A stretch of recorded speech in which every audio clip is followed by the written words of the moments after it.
청년 시절에 어느 한 아주머니를 보게 되었는데 이 아주머니의 모습은 거의 넋이 나간 모습이었어요. 그 어디를 바라보고 있느냐? 늘상 들어오는 대문 쪽을 바라보면서 늘 거기를 바라보고 넋이 나간 모습으로 있었어요. 그 왜 그런가 봤더니만 이 아주머니가 자기 소중한 자녀를 잃어버린 거였어요. 그러니까 그의 마음속에는 어떻게 생각이 드느냐? 금방이라도 문을 열고 엄마 하고 들고 갔다는 거예요. 그래 그 문을 바라보는 그 마음이 참 애틋했어요. 얼마나 보고 싶고 얼마나 간절하고 얼마나 마음이 아플까. 이 어머니의 마음이 그런 마음이겠죠. 자, 죄로 인해 형벌에 놓인 인간을 바라보시는 하나님의 마음은 어떨까 하는 질문입니다. 우리는 그냥 죄인이니까 하나님이 이렇게 생각하는 것이 아니라 인간을 창조한 인간의 마음도 자기 자녀를 잃었을 때 그렇게 아프다면 창조자가 되시는 그분의 마음은 어떨까? 이건 상상을 초월하는 마음이겠죠. 인간은 죄로 인해서 하나님과 완전히 원수가 됐어요. 이런 상황에 놓여서 형벌에 놓이게 되었는데 하나님은 이런 인간을 그냥 두지 않고 구원하시기 위한 계획을 세우셔요. 성부 하나님이 구원 계획을 세우시고 이 아버지의 구원 계획을 실행하시기 위해서 십자가를 지시기 위해서 성자 예수님이 이 땅에 인간 몸으로 오시는 거였어요. 죄를 위해 십자가에 돌아가 죽으시고 부활하신 주님의 모습, 이거를 되도록 구원을 적용시키는 성령 하나님의 계획이 있어서 삼위 하나님의 구원 계획이 있으므로 우리의 구원의 역사는 그대로 적용되고 구원의 은혜가 임하는 것을 믿으시기를 축원합니다. 이 하나님 아버지의 사랑하심이 우리에게 그대로 적용되는, 이 땅에 그 의를 이루기 위해서 이 땅에 오신 예수 그리스도가 인간의 몸으로 오신 그날을 우리가 감사하고 찬양하고 높인 날이 언제냐? 성탄절이잖아요. 이런 의미예요. 이 십자가의 은혜를 받은 바울은 너무 감격스러워서 뭐라고 신앙을 고백하느냐? 고린도전서 15장 10절에 보니까 이런 고백을 해요. 그러나 내가 나 된 것은 뭐라고요? 하나님의 은혜로 된 것이다. 하나님이 은혜라는 거예요. 이것이 바울의 고백이었어요. 그 바울이 인간들을 향해서 어디에 놓느냐? 인간은 율법 아래에 놓여 있다. 그리고 그 인간들은 종의 자리에 서 있다. 이렇게 말하게 되죠. 이런 인간을 종의 자리에서 신분의 변화, 즉 자녀로 만들기 위해서 예수님이 땅에 오셨다. 이렇게 우리에게 말씀해 주고 있습니다. 자, 그러면 모든 구원 사역을 이루시기 위해서 이 땅에 예수님이 오셨는데, 이 땅에 오신 예수님이 우리를 찾아오셨는데 찾아오실 때 그 모습이 하늘에서 왕처럼 확 나타난 것이 아니었고 어떻게 오시느냐? 성경은 우리에게 첫 번째로 이렇게 말합니다. 율법 아래에 나게 하셨다, 이렇게 표현되고 있어요. 4절 한번 같이 읽어볼까요? 4절 시작.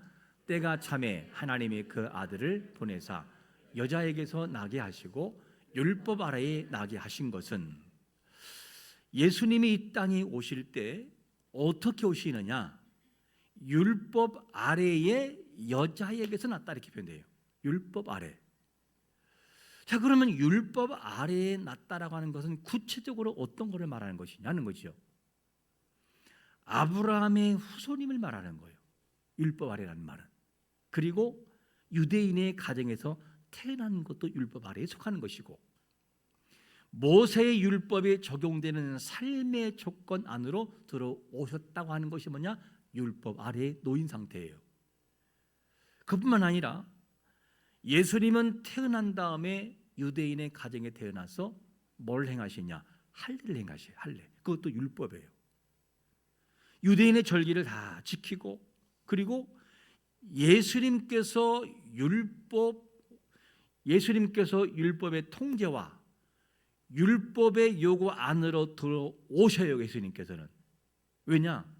인간이 그거를 행해야 되는데 그 대신 예수님이 행하시기 위해서 율법 안으로 들어오시는 거예요. 예수님께서. 이렇게 하신 이유는 율법을 지켜야 하는 의무 자리에 서시는 거예요. 예수님께서. 뭐를 위해서? 우리를 대표해서. 그리고 예수님께서 율법의 완전한 순종을 이루시고 율법을 이루시고 완성하셔요. 폐하는 것이 아니라. 그래서 마태복음 5장 17절에서 뭐라고 말씀하냐면 내가 율법이나 선지자를 폐하러 온 줄로 생각하지 말라. 폐하러 온 것이 아니요 뭐라고요? 완전하게 하기 위해서, 완전히 이루기 위해서 오셨다는 거죠. 율법 아래에 내려오셨다는 것은 만약에 율법을 예수님께서 어길 때 율법이 요구하는 모든 저주 아래 다 받겠다는 의미를 말하는 거예요. 내가 다 받겠다. 율법으로 아래 오셨으니까. 예수님 죄가 없으셨으나 율법이 요구하는 저주를 십자가상에 다 받으셨어요. 예수님께서. 왜? 인간을 대표해서, 우리를 위해서. 아담이 인류의 대표자로 서 있듯이 예수님은 율법 아래의 대표자로 서 있는 모습입니다. 서 있어요. 그분께서. 율법 아래에 있는 인간을 살리기 위해서는 어쩔 수가 없었어요. 이를 이사야 53장 5절에서 율법을 완성하신 그분 때문에 어떻게 되느냐? 그가 찔림은 누구 때문이라고요? 띄워주세요. 없애지 말고. 그가 찔림은 뭐라고요? 우리의 허물 때문이요. 그가 상함은 우리의 죄악 때문이요.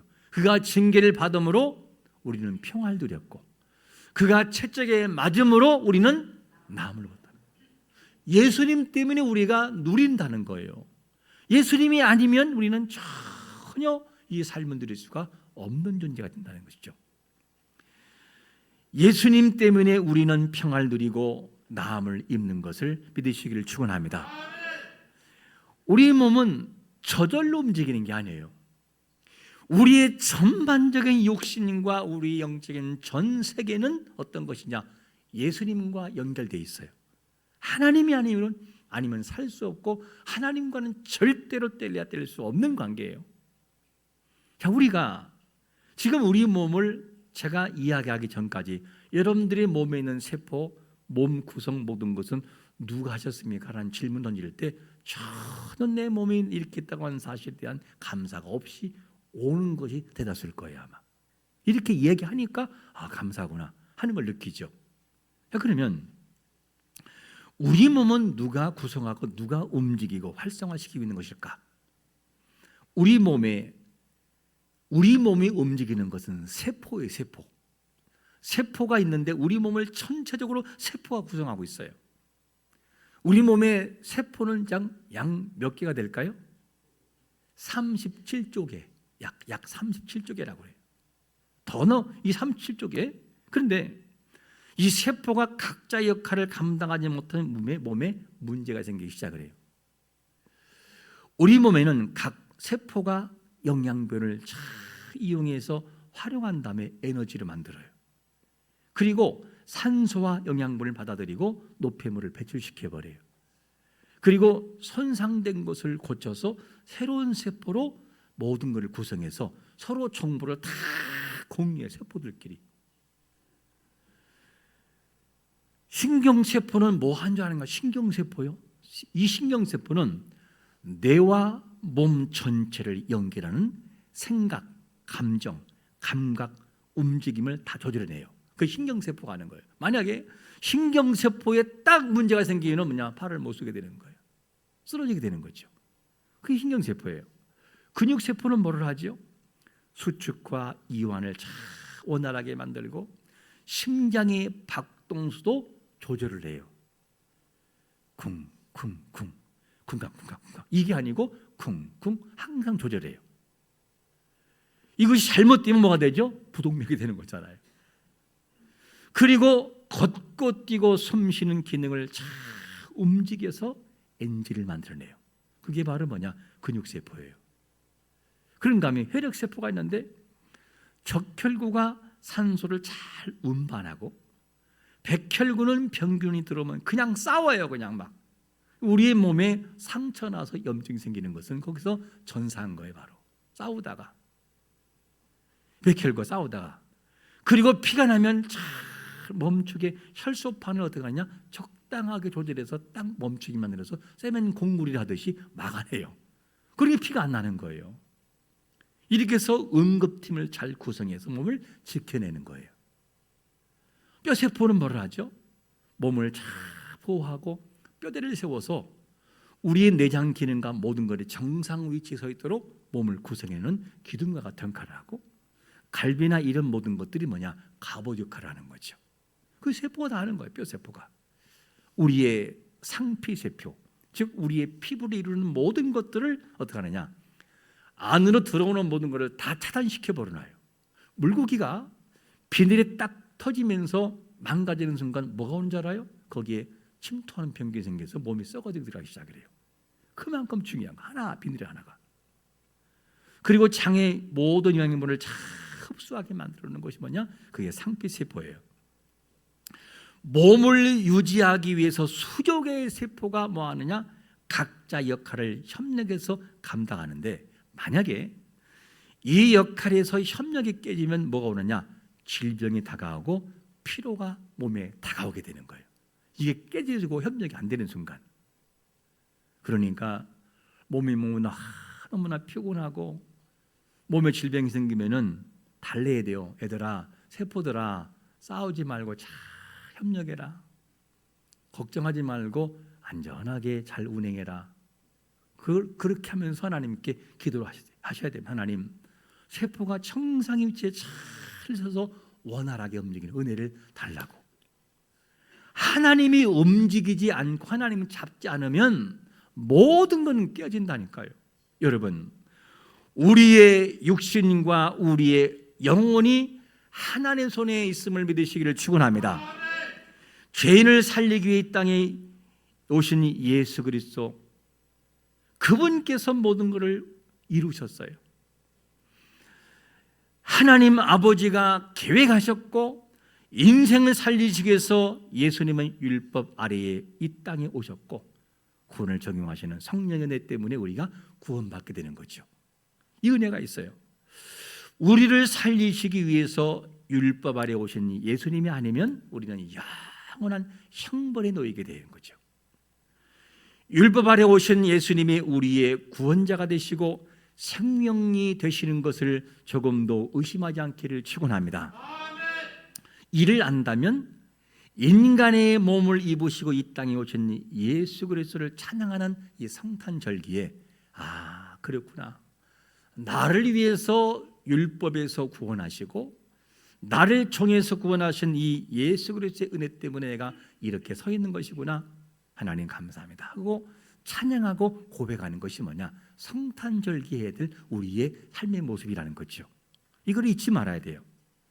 자, 그러면 예수님께서 율법 아래에 나심으로 하시고자 하시는 목적이 뭐냐는 거죠. 왜 그렇게 이 땅에 오시고 율법 아래에 나셔야 되냐는 질문이에요. 두 번째가 뭐냐면 율법 아래에 있는 자들에게 뭘 주기 위해서요? 아들의 명분을 주시기 함이라는 거죠. 우리 한번 5절을 같이 한번 읽겠습니다. 시작. 율법 아래에 있는 자들을 속량하시고 우리로 아들의 명분을 얻게 하려 하심이라. 이게 목적이에요. 그러니까 예수님이 약 2000년 전에 하나님이신 그분이 인간의 몸을 입으시고 이 땅에 오시는 목적은 뭐냐면 우리의 모든 죄를 다 속량하신 다음에 종의 자리에, 율법의 자리에서 어떻게 하느냐? 하나님의 자녀의 신분으로 만들기 위한 목적이 주님의 오심인 것을 믿으시기를 축원합니다. 그래서 주님이 오셨다는 거예요. 그 목적이에요. 그런데 예수님이 오시는 목적은 두 가지로는 본문에 표현합니다. 어떻게 표현되느냐? 율법 아래에 있는 자들을 속량하기 위함이고, 두 번째는 우리를 아들로 삼기 위한 목적이다. 두 가지를 얘기하고 있어요. 그러면 율법 아래에 나심으로 율법 아래에 놓인 자들을 속량한다는 의미는 대체 뭘까? 뭐가 속량이냐는 질문이에요. 속량해야 우리가 자녀가 될 수 있으니까 그 속량이 뭐냐는 거예요.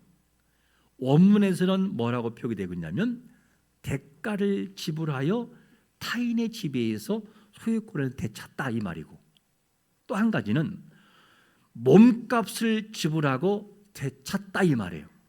이 말은 무슨 말이냐? 이 땅에 오신 예수 그리스도가 인간이 지은 죄 때문에 악한 어둠의 권세의 종이 되었으나 이 모든 죄를 다 해결하심으로 하나님과 원수된 모든 관계를 다 회복하시고 그 인생들을 되찾았다 그 말이에요. 뭐를 하고? 지불해서. 뭘로? 주님의 십자가의 은혜로, 주님의 보혈로 말미암아 지불했다 그 말이에요. 그래서 우리가 뭐가 되느냐? 하나님의 자녀가 된다는 거예요. 예수님이 우리를 위해 십자가상에 돌아가 죽으셨으므로 그분의 은혜를 통해 우리가 하나님의 자녀가 됐음을 믿으시기를 축원합니다. 그게 은혜라는 거예요. 이걸 알고 성탄절을 보내자. 이걸 알고. 그러면 율법이 우리에게 내리는 정죄는 뭐냐는 거죠. 율법 아래에 놓인 우리, 이를 속량하기 오였다고 한다면 율법은 어떻게 우리를 정죄할까? 요한복음 3장 36절을 보시면 이렇게 말합니다. 아들을 믿는 자에게는 영생이 있고 아들에게 순종하지 아니하는 자는 영생을 보지 못하고 도리어 하나님의 뭐라고요? 진노가 그에 있다는 거예요. 하나님의 진노. 너 죄인이야 하는 것을 율법 통해 보고 난 진노 자녀구나. 진노. 이렇게 평가하게 되는 거죠. 예수님을 믿는 자들에게 영생이 있지만 믿지 않는 자들에게는 진노가 있어요. 진노. 또한 로마서 5장 12절에서는 뭐라고 말씀하냐면 같이 시작. 그러므로 한 사람으로 말미암아 죄가 세상에 들어오고 죄로 말미암아 사망이 들어왔나니 이와 같이 모든 사람이 죄를 지었으므로 사망이 모든 사람에게 이르렀느니라. 죄가 있어서 너도 죄인이야. 너 구원 못 받아 이 얘기예요. 너는 죄인이라고, 너는 종이라고. 이 얘기가 율법이 우리에게 정죄하는 내용이에요. 이런 인간을 구원하시고 또한 죄의 노예에서 자유를 주시기 위해서 그의 합당한 대가를 지불하고 우리를 꺼내왔다 이 얘기예요. 이게 뭐냐? 십자가의 은혜예요. 예수님의 은혜. 여러분, 우리는 예수님을 통해서 우리의 죄값을 다 지불하고 하나님의 자녀의 자리에 서 있는 사람인 걸 믿으시기를 축원합니다. 그래서 우리가 구원받은 거예요. 그분의 은혜 때문에. 그래서 하나님께서 그 아들을 여자의 몸을 통해서 율법 아래에 나게 하신 거였어요. 그거를 위해서, 이걸 이루기 위해서. 그런데 더 놀라운 것은 원수가 되었던 그 인간들을 용서하는 것으로 끝나지 않고 뭐 하느냐? 하나님의 자녀로 너는 내 자녀야라고 자녀로 삼는 것이 기적이라는 거예요. 여러분, 용서하는 것과 자녀로 삼는 건 다른 거예요. 우리가 누군가를 나에게 정말 미움을 온갖 못된 짓을 다한 그 사람을 용서할 수 있는 것까지는 할 수 있지만 그 사람을 내 호적에 올려 내 자녀라고 하는 것도 쉬운 게 아니라고요. 근데 하나님 뭐라고 합니까? 원수의 모든 것을 다 덮어주고 꺼내온 다음에 내 자녀로 삼아주신다는 거예요. 누구를 통해? 예수 그리스도를 통해서. 그게 우리에게 주시는 놀라운 은혜인 거죠. 그래서 우리가 죄에서 자유를 얻은 하나님의 자녀의 신분을 획득한 거였어요. 그분의 은혜 때문에. 이를 로마서 8장 15절에서는 뭐라고 말합니까? 이런 자들에게 주는 교훈이 뭐냐? 너희는 다시 무수하는 종의 영을 받지 아니하고 양자 영을 받았으므로 우리가 아빠 아버지라 부르짖느니라. 할렐루야. 너희가 은혜 때문에 종이 아니고 이제부터는 양자의 영, 아버지라 부를 수 있는 자격이 주어졌다. 이 얘기를 하고 있습니다. 예수님 때문에 우리가 하나님의 가장 친근함을 누리는 아빠라고 하는 아빠, 아버지라 부른다는 거예요. 그분을. 여기 계신 모든 분들은 예수님을 믿는 순간 종이 아니고 하나님의 자녀로 신분이 바뀌어진 것을 믿으시기를 축원합니다. 그게 우리 신분이라는 거예요. 그래서 아버지 하나님 해도 전혀 안 이상하잖아요. 우리가 절에 가가지고 부처님 사랑합니다 하면 막 이상하잖아요. 왜? 나와 관련이 없기 때문에. 스님이 주여 믿습니다 아버지 하나님 이렇게 할 수 있나요? 못한다고요. 이거 못하는 거 왜? 아버지가 아니기 때문에. 우리는 하나님을 믿고 하나님의 자녀가 되기 때문에 아버지라 해도 전혀 이상하지 않아. 왜? 아버지라 부르는데 뭐가 이상하냐고요. 이게 우리의 신분의 획득이었다. 그러므로 자녀의 신분을 소유한 우리가 다시는 율법의 굴레 속으로 돌아가지 말라는 거예요. 이거를 갈라디아에서 쭉 진행되는 과정에서 말하는데 왜 이런 말을 하냐면 당시에 갈라디아 교회에는 두 성도의 부류가 있었어요. 한 부류가 누구냐? 완전한 이방인에서 기독교를 개종한 늘 죄를 짓고 살아가는 이방인들이 들어온 교인들이 있었고, 이 사람들은 어떻게 복음을 듣느냐? 예수님을 믿으면 구원받아라고 하니까 너무 감사한 거예요. 다 죄를 짓고 법 없이 살아갔는데 이거 얼마나 감사해. 그냥 무조건 감사. 근데 또 한 부류가 누구 있느냐? 유대교회에서 개종한 기독교인들이 있는 거예요. 이들이 문제인 거예요. 이제 뭐가 문제냐? 유대교회는 율법을 가지고 지킴으로 구원받는다라고 생각하면서 했던 사람들이기 때문에 모든 것이 다 율법으로 생각을 해요. 이걸 행해야 구원받고 저걸 해야 구원받고, 믿음으로 구원받는 게 아니라 행함으로. 그리고 이들에게 기독교 들어왔네요. 왔는데 그 그리스도의 복음이 어떤 것이냐? 여러분, 예수 그리스도를 믿으면 구원받습니다. 그분을 영접하면 구원받습니다라고 하니까 이들이 혼란스러운 거. 왜? 그래, 예수 믿고 구원받는 건 그렇다 치자. 그런데 행함이 없이 되냐? 그래서 거기다 뭘 넣느냐? 할례를 행해야 구원받는다. 할례가 율법이잖아요. 율법을 플러스 시키는 거예요. 그러니까 여기서 혼란스러운 거예요. 그래서 아니다, 바울은 그게 아니고 예수를 믿음으로 구원받는 거야라고 하니까 이 사람들이 갈등 생겨서 어디로 가느냐? 다시 어디로 가느냐? 유대교로 돌아가는 거예요. 돌아가는 것을 뭐라 하느냐? 뭐 종의 멍에를 매는 거라고 말해. 다시는 그렇게 하지 말라는 거죠. 이거를 권고하고 있는 것을 보게 됩니다. 여러분, 우리의 구원은 행함이 아닌 믿음으로 주어진 전적인 은혜인 것을 선물인 걸 믿으시기를 축원합니다. 이게 바로 하나님의 은혜라는 거죠. 우리가 받은 구원은 구원받은 것을 행위로 증명할 필요까지는 사실 없어요.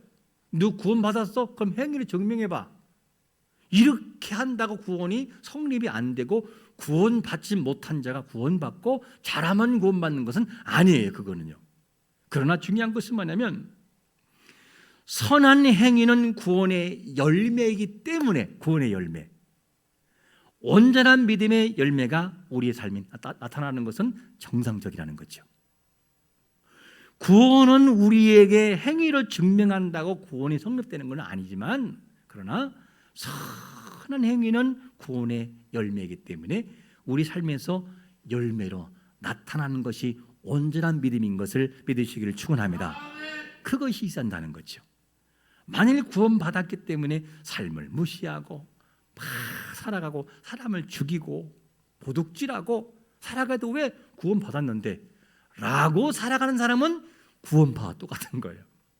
하나님은 그러라고 구원시킨 게 아니거든요. 구원의 열매가 삶에서 나타나야 되는 이유가 있어요. 이유가 뭐냐? 야고보서 2장 26절 같이 읽어볼까요? 시작. 영혼 없는, 영혼이 없는 몸이 죽은 것처럼 행함이 없는 믿음은 죽은 것이라. 온전한 믿음이라면 삶에서 열매가 나타나야 정상이라는 거예요. 그게 구원의 조건이 아니라 너희 믿음이 온전하다면, 이 얘기를 하고 있어요. 그러므로 행함은 구원의 조건이 아니라 목적이에요. 성도가 살아갈 목적. 그래서 행함이 있어야 되는 거죠. 구원받은 자에게 어떤 것이 있어야 되느냐? 에베소 2장 10절에 보니까 이런 말씀을 해요. 우리는 그가 만드신 바라 그리스도 예수 안에서 뭘 위하여? 선한 일 위하여 지음받았다는 거. 선한 일을 위하여. 이 선한 일을 위하여 지음받았다고 하는데, 그러면 구체적으로 선한 것이 뭐냐는 거예요. 우리의 삶으로 돌아와서 적용할 때 구원은 믿음으로 받지만, 그러면 구원의 열매가 행함은 구원의 조건이 아니라 목적이고 열매라고 한다면 선한 열매가 뭐냐는 거. 구체적으로 우리가 살아갈 때 남을 속이지 말고 정직하게 살아가야 돼요. 이것도 뭐냐? 구원받은 자의 삶의 영역에서 있어야 될 열매라는 얘기예요. 구체적으로 말하면, 또 다른 말로 한다면 감정적으로 누군가를 미워할 수 있어요, 없어요? 여러분들은 천사라 없지요? 미워할 수 있잖아요. 누군가가 막 싫어지고 안 그러려고 그러다 또 자꾸 꿈속에 나타나고 막 감옥에 가도 그런 사람이 있잖아요. 우리가 있을 수밖에 없어요. 왜? 연약한 인간이기 때문에. 그럴 때 좋지 않은 감정이 있을 때 사람의 감정으로 용서하기 힘들지만, 그런데 주님이 뭐라고 했어요? 서로 사랑하라. 내가 너희를 사랑해서 너 사랑해라. 그러면 주님, 잘 안 되는데요, 제 감정이 저를 사랑할 수 있도록 하나님 은혜를 주세요. 이 삶의 노력이 삶에서 몸부림치면서 있어야 한다는 거예요. 이게 왜? 하나님의 사람이니까. 그런 증거들. 그리고 교만하지 않고 겸손한 마음으로 하나님의 말씀을 순종하는 삶을 살아가는 삶이 있어야 되고, 긍휼의 마음이 삶 현장에서 그대로 나타나야 되고, 정말 연약한 사람이 있으면 내 마음속에 긍휼의 마음이 있어서 돕고 싶은 마음이 있어야 되는 거지. 그게 뭐냐? 선한 열매라는 거예요. 그리고 억지로 하나님 앞에 나와 예배하는 것이 아니라, 아이고 또 주일이네, 아이고 왜 이렇게 빨리 돌아온대, 이게 아니고, 하나님 제가 오늘은 주일인데 왠지 모르게 귀찮은 마음이 드는데 하나님 죄송해요, 이런 마음은 들이지 않고 구원의 은혜를 기억하면서 감사하면서 하나님 드리게 해주세요. 그리고 하나님을 사랑하게 해주세요. 하나님 감사해요 하고 걸음을 옮기는 삶이 우리에게 있었네. 이게 뭐냐? 선한 열매의 구체적인 대한 적용이 되는 모습 되는 거죠. 가정에서 이 모습이 나타나고, 교회에서 나타나고, 모든 직장을 가는 곳에서 선한 열매가 주렁주렁 맺힐 때 하나님이 그 모습을 기뻐한다, 그 말이에요. 그건 뭐냐? 그렇게 있어야 구원받는 얘기가 아니라 구원받았으니 선한 열매가 있어야 당연한 거야. 그렇게 하나님이 요구한다는 거지요. 또한 속량을 통해 아들의 명분을 받은 자들에게 주시는 선물인데, 이거를 뭐라고 하느냐? 6절에서는 이렇게 표현되고 있어요. 너희가 아들임으로 하나님이 그 아들의 영을 우리 마음 가운데 보내사 뭐라고 불러요? 아빠 아버지라 부르게 하셨느니라. 여러분, 율법 아래에 오신 예수님께서 우리의 죄값을 다 지불하심으로 우리 가운데 아들의 영인 성령을 부어주심으로 아버지라 부를 수 있음을 믿으시기를 축원합니다. 그것이 뭐냐? 우리에게 주시는 하나님의 은혜라는 거예요. 그러므로 우리는 종의 자리에서 신분의 면을 가져온 거예요. 이 은혜를 통해서. 이를 정리해 본다면, 하나님께서 인간의 죄악을 위해서 해결하시기 위해서 당신의 아들을 이 땅에 인간임으로 오셔야 됐어요. 어떻게? 정말 너무나 낮은 모습으로 율법 아래의 여자의 몸에서. 그리고 그분께서 십자가상에 돌아가 죽으셨어요. 왜냐? 인간의 지은 죄를 속량 갚기 위해서는 십자가밖에 없다는 거예요. 돌아가시는 십자가 피 흘리는 것밖에 없다는 거예요. 다 치부하고 종의 자리에 구출해서 자녀로 만들어 놓았다는 거예요. 그러므로 너희는 은혜를 알고 살아가고 나를 찬양하라는 것이 뭐냐? 오늘의 전체적인 맥락의 모습이 있죠. 예수님이 있는 우리는 하나님의 백성들이 누리는 모든 축복과 모든 상속을 이미 받은 자들인 것을 믿으시기를 축원합니다. 성탄절은 사실 하나님이신 그분이 인간 되신 날이고, 그리고 종을 자녀로 삼으신 날이고, 율법 아래에 오신 예수님 때문에 하나님 아버지를 아버지라 부를 수 있는 날이라 그 말이에요. 이것을 알고 드려지는 예배, 찬양, 감사, 기도, 모든 섬김이 어떤 것이 돼야 되냐? 억지와 의무가 아니라 하나님 감사해요, 하나님 힘들지만 할게요, 하나님 고마워요 하고 억지의 삶으로 받게 한다는 거예요. 그런 의미를 가지고 주님을 찬양하는 성탄절 되시기를 예수 그리스도의 이름으로 축원합니다. 아멘. 우리